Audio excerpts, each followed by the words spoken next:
NASA, in its wildest imaginations, never envisioned this scenario. An astronaut drowning in a spacesuit on a spacewalk 260 miles above planet Earth. Drowning inside his own helmet caused him to nearly drown inside of his own suit. Water in his helmet? It's an incredible story. harrowing, almost unfathomable. Unbelievable. This was one they had never envisioned. I experienced what it's like to be a goldfish in a fishbowl. Hey, let's use a diaper. I thought that's a clever solution to this problem. Yeah, pretty neat. They also came up with the snorkel idea too, Yeah. you know. Makeshift snorkels. This snorkel, if water is encroaching your face, the crew member can lean down and use this to breathe. They're ripping that spacesuit apart, trying to figure out where all that water came from. Not like there are that many options when you're out on a spacewalk. Next on Jonathan Berth's Blue World, Jonathan goes to inner space. I'm standing on the International Space Station. Water in space. NASA says they cannot guarantee the helmet won't fill with water again. And obviously, if you fill the helmet, you can't breathe.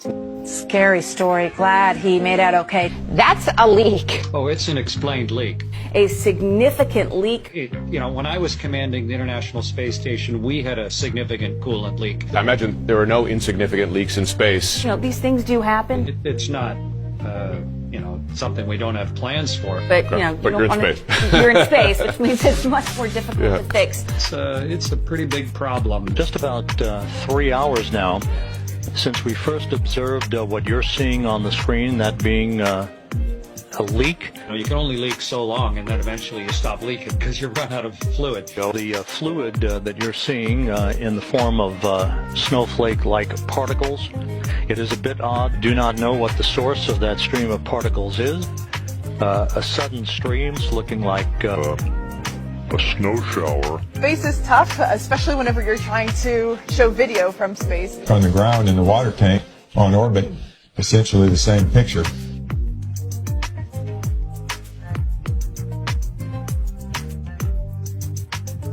Matthias Maurer was wrapping up a 7-hour-long spacewalk outside the International Space Station when he noticed water leaking into his helmet. It was eerily similar to what happened to an Italian astronaut back in 2013. You can literally see bubbles coming up from these astronauts' helmets. It's ridiculous. So many times during spacewalks outside the International Space Station, we can see air bubbles rising up. Can you touch on how there are air bubbles in space? So yeah, like a lot of times during the footage, the NASA footage, you can see bubbles coming up out of the helmets or kind of from underneath you. How do you explain bubbles in space? Yeah, even on the outside of the space station, you'll liberate little pieces of, it's a really harsh environment out there, and the outside of the space station is up pretty good. And sometimes, you need a little fleck of paint or something that you might just probably floating away from it. And, that's generally what that is. I've never seen any kind of air bubble anywhere. Yeah. Could it be that you're filming in an underwater pool and you're not really out there? How's Bubbles in Space doing? How's what? Bubbles in Space? Bubbles in space? Yeah. I don't know what that is. What's up, man? You sideline hashtag bubbles in space?